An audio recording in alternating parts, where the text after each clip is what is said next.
ነው። አላህ ሱብሓነሁ ወተዓላ ባህሪ ነው ቁርአን በጥቅሉ። ሰላም አለይኩም ወራህመቱላሂ ወበረካቱ። አዲስ አለም ወአለይኩም ሰላም ወራህመቱላሂ ወበረካቱ። ሰላም ብያለሁ። ገስት ላይ ያለው እንግዳችን ሰላም ብያለሁ። ታች ያላችሁ ታዳሚዎች ሁላችሁንም ሰላም ብያለሁ። ሰላም ኡስታዚ። ሰላም እንኳን ደህና መጣህ መህመሪ። አላህ ይሐፍዝክ። እንኳን ደህና ቆያችሁ። ጥያቄው ተመለሰለ ወገናችን ወንድማችን ጥያቄው አልተመለሰም። ጥያቄውን ስፔሲፋይ አድርገህ እስቲ ጠይቀኝ እኔን። ኦኬ ምን መሰለህ አሁን ለምሳሌ ቁርአን ፍጡር ፈጣሪም አይደለም የሚለው ሐሳብ ከምን አንፃር ነው? ለምሳሌ የአላህ ንግግር ስለሆነ ነው ከተባለ የአላህ ንግግር ማለት ምን ማለት ነው? ድምጸት ነው ወይስ ምንድን ነው? ወይስ ቃላት ነው የሚለውን ጥያቄ ነው የጠየቁት። አንተን ንግግር ስትል ለምሳሌ የፈጣሪ ንግግር ስትል ምንድን ነው የምትረዳው? ምን መሆን አለበት? ለምሳሌ የፈጣሪ ንግግር የሚለውን ሳስብ በቋንቋ የተገለጸ ሐሳብ ብዬ ነው የማስበው ማለት ነው። በቋንቋ የተገለጸ ሐሳብ ከሆነ ደግሞ ፍጡር ነው የሚለውን ነው እንዳስብ የሚያደርገኝ ማለት ነው። ምክንያቱም በዛ ቋንቋ በተገለጸው ነገር ውስጥ ቋንቋና ሐሳብ ስለሆነ የተንጸባረቀው። ገባኛ። እንትኑ የፈጣሪ ንግግር ያው እውቀቱ ነው አይደለ? ለኛ የሚያሳውቀን ነገር ነው አይደል? በሬቪሌሽን በግልጠተ መለኮት የሚያሳውቀን ነገር ነው ቃሉ የምንለው። እሱ ተናገረ፣ ያ ነገርን አወቅከው አንተ። ያ እውቀቱ የአምላክ እውቀት ነው አይደለ? ኦኬ አይደለ? እውቀት ነው አይደለ ሀቢቢ? እውቀቱን ነው እውቀት ነው ማለት የሚያሳውቀን ነገር። አሁን ለምሳሌ ንግግር አንተ ራስህ ከራስህ አንጻር ክርስቲያኒቲ ቴዎሎጂ ጋር ስትሄድም ጁዳይዝም ጋር ስትሄድም ኢስላም ጋር ስትሄድም የፈጣሪ ንግግር የሚባለው ዝም ብሎ ንግግር ብቻ አይደለም። የሆነ ድምፅ ነገር የሆነ ነገር ልሰማሙላ ትችላለህ እኮ በድምፅ ደረጃ። ግን የፈጣሪ ንግግር ሲባል የሆነ እውቀት ነገር አለ፣ ኖሌጅ የሚባል ነገር አለ። ኖሌጁ ነው ሪቪል የሚሆነው አይደል እንዴ? እውቀት ነው አይደል? ያ ነገር የሆነ የሚያሳውቅ ነገር አለ። ይሄን ነገር አታደርግ፣ ይሄን ነገር አድርግ፣ ይሄን ነገር ሐላል ነው፣ ይሄ ነገር ሐራም ነው፣ ይሄን መከተል አለብህ፣ ይሄን መከተል የለብህም፣ ይሄ ነገር የተከለከለ ነው የሚል ነገር ነው። ዝርዝር ነው ያለው። ያ ነገር እውቀት ነው አይደለ? ከአምላክ የመጣ እውቀት ነው፣ የአምላክ እውቀት ነው አይደለ? ኦኬ አይደለም ነው። እሱን እንትረዳው በቀላሉ አዎ። አሁን ለምሳሌ ፈጣሪ ፍጥረቱ ተገዩር ነገር አለው፣ መለዋወጥ አለው። መለዋወጥ የሚባል ነገር እውቀት መለዋወጥ አለው ማለት ለምሳሌ አሁን እኔ አንተን ዛሬ ነው ያየው፣ ዛሬ ነው ያወኩ። ስለዚህ መነሻው አለኝ፣ ጅማሬ አለኝ። አንተን ለማወቅ አንተ ታስፈልገኛለህ። ያለ አንተ ማወቅ አልችልም። ኮዝ ኤንድ ኢፌክት በሚለው ነገር ከሄድን አንተ የግድ ታስፈልገኛለህ። እዛ አንተ ሳትኖር አንተ ማወቅ አልችልም። ፈጣሪ ፍጥረትን ከመፍጠሩ በፊት ፍጥረትን ያውቃል ወይስ አያውቅም? ያውቃል። ያውቃል። ከፍጥረት በፊት እውቀቱ ነበረ ወይስ አልነበረም? ነበረው። ኦኬ ጥሩ። ከፍጥረት በፊት የነበረው እውቀቱ ፈጣሪ ነው ወይስ የፈጣሪ ነው? የፈጣሪ ነው። ፈጣሪ ነው። የፈጣሪ ነው። ፈጣሪ ነው ወይ ነው ያልኩ? እውቀቱ የሚያውቀው እውቀት የፈጣሪ ነው እንጂ ፈጣሪ አይደለም ማለት እንዴት ልትለያቸው ትችላለህ? ማለት የፈጣሪ ሆኖ እሱ ነው ማለት አየህ፣ ተመልከት። ትራይኮቶሚ ነገሮች አሉ ማለት ነው። ተመልከት፣ ኦንቶሎጂ ላይ መጣ ማለት ነው። አየህ፣ ከፍጥረት በፊት ፈጣሪ እውቀቱ ነበረ። ያ እውቀቱ የፈጣሪ ነው እንጂ ፈጣሪ አይደለም ማለት ግን ፍጡር ነው ወይ ብለው ፍጡር አይደለም። ለምን? ከፍጥረት በፊት ብያለሁ።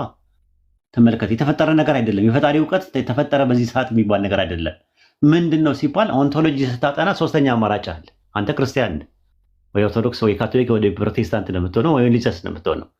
በኦንቶሎጂ ትምህርት በእናንተ ኦንቶሎጂ ትምህርት ውስጥ ትራይኮቶሚ የሚባል ነገር አለ። ሶስተኛ አማራጭ አለ።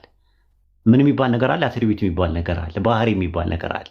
በእኛ በአረብኛ ሲፋ እንለዋለን። ስለዚህ የአምላክ እውቀት ወይም ደግሞ ኖሌጅ ኢልም የሚባለው የአምላክ እውቀት ራሱ ከፍጥረት በፊት ነበረ። ሲኖር አትነጥለውም። ግን አላህ እውቀት ነው ወይ ኢልም ነው ወይ አላህ ተብለህ ብትጠይቅ እኛ ሙስሊሞች አይደለም። አላህ እውቀት አይደለም። አላህ አዋቂ ነው፣ አሊም ነው። እሱ አዋቂ እንጂ እውቀት አይደለም። እውቀት ግን ከአዋቂው አትነጥለውም ራሱ። ስለዚህ አምላካችን አላህ ተናጋሪ ነው፣ ሙተከለም ነው፣ ስፒከር ነው። ስፒች የሚባል ባህሪ አለው። ንግግር የእሱ ባህሪ ነው እንጂ እሱ ተናጋሪ ነው እንጂ ንግግር አይደለም። ንግግሩ ምንድን ነው ነው ጠይቀው። መክሉቅ ነው ወይስ ኻሊቅ ነው ሲባል ኖ፣ ሁለቱንም አይደለም። ሶስተኛ ኦፕሽን አለ፣ ትራይኮቶሚ። ምን የሚባል ሲፋ የሚባል ነገር አለ፣ አትሪቢዩት በእናንተ ትምህርት ኡሲያ አለ። ከዛ በኋላ ደግሞ ኢነርጊያ የሚባል ነገር አለ። ከዛ በኋላ ደግሞ ኮስሞ አለ። የትኛውን ነው አንድ ነገር ዘወርድ ኦፍ ጋድ ሎጎስ ምንድን ነው? ሎጎስ ስለ ፕሮፎሪጎስ ሎጎስን አይደለም ማለት ስፐርማቲጎስ ሎጎስ የሚባለው ነገር ምንድን ነው? ፍጡር ነው በእናንተ እንዴ? ኮስሞ ውስጥ ነው የሚመደበው ወይስ ኢነርጊያ ነው? ኦሲያ ነው? የትኛውን ነው?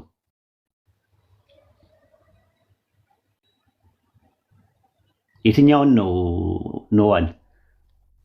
ኦኬ አሁን እሱን ልመልስልህ አልችልም። እሱ ነው የምልህ። የእናንተ ቴዎሎጂ ውስጥ እኮ ያለውን ነገር ነው እኛ ጋር እየጠየቀን ያለው። በክርስትና አስተምሮት ሎጎስ የሚባሉት በሁለት ይከፈላሉ። ሎጎስ የሚባሉት በሁለት ይከፈላሉ። እንደው ልንገርህ አንተ ስለምታውቀው ለአንተ ለቀባሪ እንደማርዳት ነው ለአንተ መናገር ማለት ነው። ምንድን ነው ሎጎስ? ኡሲያ አይደለም፣ ኤሰንስ አይደለም። ገብተዋል? አሁን ተመሳሳይ ቢጠየቅ ማለት ነው ፈጣሪ ነው ፍጡር ነው አይደለም። አትሪቢዩት ነው፣ ባህሪ ነው፣ ኢነርጊያ ነው ራሱ ሎጎስ። ፕሮፎሪጎስ ሎጎስም ስፐርማቲኮስ ሎጎስ የሚባሉትም ነገሮች ማለት ነው። እና ከዛ አንጻር ያልገባ ነገር ካለ ጠይቅና ሀሳብ ስጥ ራሱ። ኦኬ እሺ። አሁን ለምሳሌ ከዚህ አሁን ከመጣሁበት ሀሳብ ወጣ ብዬ ፍጡሩን ፈጣሪም አይደለም ብዬ ሳስብ እንግዲህ ቴንሽን የማደርገው ወይ ፍጡር ነው ወይ ፈጣሪ ነው። በዚህ አንተ ኤቲስት ነው እያሉ ከትች ይጻፍ ነበር። ኤቲስት ነው ሲል ነው ደስ አለኝ በጣም። ኤቲስት ነህ? ኤቲስት ነው ይላሉ ተከታች ያሉት እና ኤቲስት ነው ሲል ደስ ከተውፕን ናቸው እነሱ። ኤቲስት ነህ? ኤቲስት ነኝ በለኝና ልቀጥል ደግሞ ደስ ብሎኝ። አይ ካልክኝም ሃይማኖት ሰው የምትሆን ደስ ይለኛል፣ ምንም ችግር የለብኝም። ግን ኤቲስቶች ኦፕን ናቸው። የኔ ሃይማኖት ሚስቴ ነች። ኦኬ ኤቲስት ነህ አንተ ወይስ አግኖቲስት ነህ ወይስ ደግሞ ቴቲስት ነህ? የትኛውን? ምንም አይደለም፣ ሚስቴ ነች ሃይማኖት። እሺ እሺ። ስለዚህ አንተ ማለት እንትን ማለት ነው። እሺ ዴቲስት ነህ አንተ። እሺ ዴቲስት ነህ ብዬ ሊያዘውና ኦኬ ይመቹኛል አራቱ። እኛ ቴይስት ነን፣ ኤቲስት አይደለሁም ብላል። አግኖቲስትም አይደለም ዴቲስት ነህ ማለት ነው። እሺ በዛ ሊያዝህና ልቀጥል ማለት ነው። ይሄ ምን ይባላል መሰለህ? አንተ ሎጂክ ስለምትቀበል ፎርስ ዳይኮቶሚ የሚባል ነገር አለ። ሰምተህ ታውቃለህ? ሎጂክ ላይ አላውቅም። ፎርስ ዳይኮቶሚ ማለት ብላክ ኤንድ ዋይት ፋላሲ ማለት ነው። ባለቤቴን ትወዳታለህ ወይስ አትወዳትም? የእኔን ባለቤት የማያንተን ታፈቅራታለህ አላልኩም። ልዩነት አለው። ትወዳታለህ ወይስ አትወዳትም ብዬ ነው የጠየቅኩህ። አይ ለመውደድም ለመጥላትም ማወቅ ይኖርብኛል። እሱ ሁለት ጥያቄ ነው የጠየቅከው። ሁለት ምርጫ ነው የሰጠው። ኦኬ ልክ ነኝ? ሶስተኛ አማራጭ አለ። ከመውደድም ከመጥላትም ያለፈ ሶስተኛ አማራጭ አለ። ልክ አይደለውም። ምን ይባላል ይሄ? ብላክ ኤንድ ዋይት ፋላሲ ይባላል ማለት ነው። ነጭና ጥቁር የሆነ እጸጽ ይባላል ማለት ነው በሎጂክ። ወይም ደግሞ ፎርስ ዳይኮቶሚ ይባላል። ስለዚህ ምን ያስፈልጋል? ትራይኮቶሚ የሚባል ነገር አለ። ሶስተኛ አማራጭ የሚባል ነገር አለ። እና ኦንቶሎጂ ትምህርት ላይ ስታጠና ሶስት እንትኖች አሉ አይደለ? ኤሰንስ የሚባል ነገር አለ፣ ወይም ደግሞ ኡሲያ የምንለው ነገር አለ። ፕሮሶፖን የሚባል ነገር አለ፣ ፐርሰን።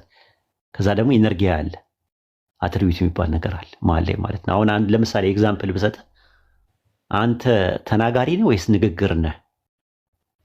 አንተ ተናጋሪ ነኝ። ምን አልከኝ? አልሰማሁም። ተናጋሪ ነኝ። ንግግር ነህ? ነው ተናጋሪ ነኝ። የአንተ ንግግር አንተ ነህ ወይስ ከአንተ ውጭ ነው? ማለት የኔ ባህሪ ነው። ስለዚህ አንተም አይደለም ከአንተ ውጭም አይደለም፣ እንደገና ደግሞ የአንተ ባህሪ ነው ማለት ነው። ኦኬ እሺ። አሁን ይሄን ይዤ ቅድም ልጠይቅህ ያሰብኩት ጥያቄ ልጠይቅህ። ችግር የለውም። አሁን ገብተዋል አይደል ሀሳቡን? እሺ ፍጡር አለ፣ ፈጣሪ አለ። ሁለት ወገን ነው ያለው። አዎ ግን እንትን አለ። ፈጣሪ ጋር ስትሄድ ደግሞ ፍጡርም ፈጣሪም ያልሆነም አለ። አትሪቢዩት የሚባል ሁለተኛ ወገን ማለት ነው። ከፍጡርም ከፈጣሪ የሚሆነ ሶስተኛ ወገን ማለት ነው። አትነጥለውም። አትሪቢዩት አይነጠልም። እሱ አሁን ኤግዛምፕሉን እኮ ያመጣሁልህ አንተ። ለዛ ነው የአንተ እውቀት ከአንተ ውጭ አይደለም፣ ከአንተ ውጭ አይደለም፣ አንተም አይደለህም፣ ግን ያንተ ነው፣ ያንተ አትሪቢዩት ነው። ልክ እንደዛ ሁሉ ፈጣሪና ፍጡር አሉ፣ ኻሊቅና መክሉቅ አሉ። ፈጣሪና ፍጡር አሉ። ራሱ ክሪኤሽን እና ክሬተር አለ። የክሬተር አትሪቢዩት ከክሬተር የምትለየው አይደለም። አትሪቢዩቱ ማለት አትሪቢዩት ደግሞ ከሌለው አስቸጋሪ ነው። ማየት፣ መስማት፣ መናገር፣ ማወቅ ምናምን የሚባሉ የእሱ ባህሪያቶች ናቸው። እነዛን ነገር እየሸነሸንክ የሆነ ነገር ወይ ፍጡር ናቸውም ልትል አትችልም። ፐርሰንም እንደ ትሪኒቲ ፐርሰን የምታደርጋቸው አይደሉ። ግን ይሄ ምንድነው? ኦንቶሎጂክ ትምህርት ነው። ራሱ የኦንቶሎጂ ትምህርት ነው። ስለዚህ ኦንቶሎጂን ወይም ስነ ኑባሬን ጥናት ታሳቢና ዋቢ ያደረገ ጥያቄ ነው ያንተ ጥያቄና አሪፍ ጥያቄ ነው። ወንደርፉል ጥያቄ ነውና አሁን ወደ ጥያቄ መግባት ትችላለህ ማለት ነው። እንትኑን ማስፋት ከፈለክ ማስፋት ትችላለህ ማለት ነው። ኦኬ አሁን የፈጣሪ እውቀት ነው የሚለውን ቢይዝ ይሻላል ወይስ ራሱ ፈጣሪ እውቀት ነው? የፈጣሪ ንግግር ነው ብለህ አይ የፈጣሪ ቁርአን ምንድነው ከተባልክ የፈጣሪ ንግግር ነው። የፈጣሪ ንግግር